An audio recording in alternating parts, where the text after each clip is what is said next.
नमस्कार, मेरा नाम सत्यन है और आप न्यूज़ कट टू कट देख रहे हैं। सर, महंगाई भत्ता के मुद्दे पर तो आपसे बात हो गई। एक आपके संगठन से जुड़ा मसला था। कल हमने एक सवाल पूछा था, जो आपके जिला अध्यक्ष हैं उन पर कार्रवाई की गई, उन्हें सस्पेंड कर दिया गया। इस पूरे मामले पर आपके संगठन का क्या रुख है? देखिए, छत्तीसगढ़ टीचर्स एसोसिएशन जिला अध्यक्ष रायगढ़ नेतराम जी साहू के विषय में आप चर्चा कर रहे हैं। जो जानकारी कलेक्टर महोदय को दी गई है वो पूरी जानकारी नहीं है, अधूरी जानकारी है। अधूरी जानकारी किस माध्यम से मिला ये तो अभी पूरी पुष्ट नहीं हुआ है, लेकिन हमारी ओर से, संगठन की ओर से उनको पूरा सहयोग है और हमने ये कहा है कि हमारी एक टीम जाकर जिला कलेक्टर रायगढ़ से मिले, क्योंकि उनके पत्र का हवाला दिया गया है, तो उनसे मिलकर वस्तुस्थिति को स्पष्ट करें। उसके बाद उच्चाधिकारियों से भी हम वस्तुस्थिति स्पष्ट करेंगे और निश्चित रूप से उनके खिलाफ जो कार्यवाही किया गया है वो कार्यवाही उचित नहीं है। राजनीतिक क्षेत्र में भाग लेना न शिक्षक का काम है, न शिक्षक लेंगे, और अगर इस प्रकार से भ्रांतियां बनाकर अगर इसको आगे बढ़ाया गया है तो वो दुखद है, दुर्भाग्यजनक है। हम उनके अविलंब बहाली की मांग करते हैं और छत्तीसगढ़ टीचर्स एसोसिएशन उनके साथ हैं।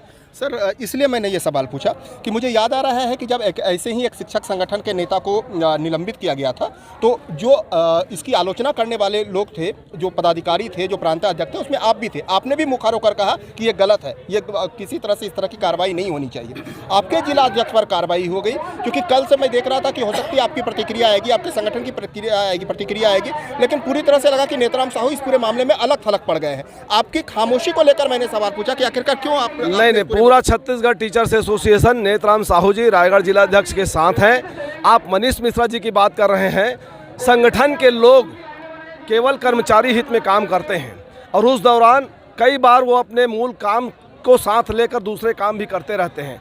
ऐसे में वो 19-20 की बातें होती है, पर दुर्भावना से किसी भी अधिकारी से गलत बात नहीं किया जाता, ना करने दिया जाएगा। नेतराम साहू जी पाक साफ व्यक्ति हैं और अच्छे बुद्धिमत्ता रखने वाले हैं।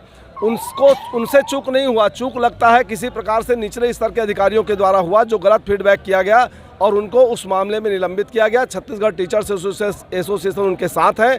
निश्चित रूप से उनकी बहाली अविलंब होनी चाहिए। एक आखिरी सवाल सर, क्योंकि ये बार बार कहा जा रहा था कि उनका मंच पर खड़ा रहना, मंच पर भाषण देने जैसी बात आ रही है, वो बीजेपी के जो आयोजित कार्यक्रम थे उसमें शामिल हुए, उनमें मंच पर जाकर उन्होंने भाषण दिया, ये क्या बातों में सच्चाई है या भ्रमित करने की कोशिश है? देखिए, बीजेपी का कोई कार्यक्रम नहीं है, वहाँ पर संघर्ष मोर्चा बना हुआ है छात्रों के लिए जो सुलभ हो और शिक्षकों के लिए। कहीं कोई राजनीतिक संगठन कई प्रकार के आंदोलन होते हैं, समर्थन देने जाते हैं, मंच पर राजनीतिक तौर पे उन्होंने कोई गतिविधियां नहीं की, ना उन्होंने भाग लिया। हाँ, ये जरूर है कि वो पूर्व में बीजेपी विधायक यहाँ कार्य करते थे, इसको बहाना बनाकर कुछ साथियों ने उनके मामले को आगे बढ़ाया। ये दुर्भाग्यजनक है। कर्मचारी सरकार किसी की हो, योग्य कर्मचारी काम करते हैं, उस समय उन्होंने काम किया। हम सरकार के कर्मचारी हैं, शासन के कर्मचारी हैं, किसी राजनीतिक दल के नहीं हैं, इसलिए उनके संबंध में गलत विषय रखा गया। तो नेतराम साहू जी आए हैं क्या? तो ये थे संजय शर्मा, जिनके बारे में ये कहा जा रहा था कि अभी भी टीचर्स एसोसिएशन के एक पदाधिकारी का निलंबन हुआ, लेकिन इस पूरे मामले पर संगठन की तरफ से किसी तरह की बातें अभी तक नहीं आई है। लिहाजा इस पूरे मामले में क्या नेतराम साहू अलग थलग पड़ गए हैं, जिसका जवाब प्रांत अध्यक्ष की तरफ से दे दिया गया है। कहा यह जा रहा है कि टीचर्स एसोसिएशन जल्द ही इस पूरे मामले पर अपना एक प्रतिनिधिमंडल लेकर वहां पर कलेक्टर से मिलेगा और वस्तु स्थिति को स्पष्ट करेगा। अगर आपने हमारा चैनल सब्सक्राइब नहीं किया तो सब्सक्राइब करें, लाइक, शेयर और कमेंट करें। नमस्कार।